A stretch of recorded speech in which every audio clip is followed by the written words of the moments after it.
I'm Bentley Graves. I'm the Director of Healthcare and Transportation Policy here at the Minnesota Chamber of Commerce. 2017 session, we're going to be working on passing a long-term comprehensive transportation funding bill.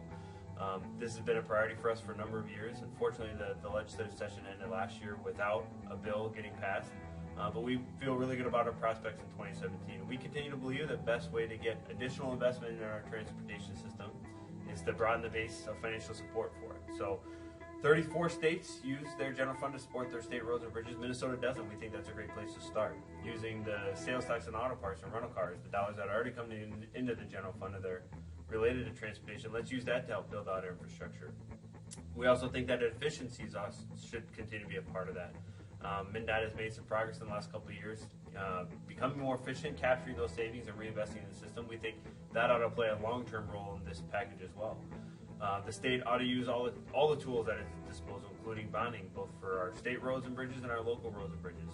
And then we also think that in order to kind of build out bipartisan support for a sizable package, we ought to look back at some of the bipartisan discussion that was had last session around changes to our TAB fees depreciation schedule for passenger vehicles.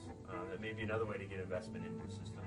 So there are a number of tools at our disposal, a number of funding opportunities that we can and should look at. Those are the things that we're going to be pushing for as we go through the session to make sure that we don't end this session like we had the last two, and to make sure that we get a funding package over the finish line. Because if we don't, there will be consequences for our infrastructure. MnDOT's construction budget could shrink by as much as a third in 2018 if additional resources aren't invested in the system. So we want to make sure that we take advantage of the opportunity we have this year to get a bill done.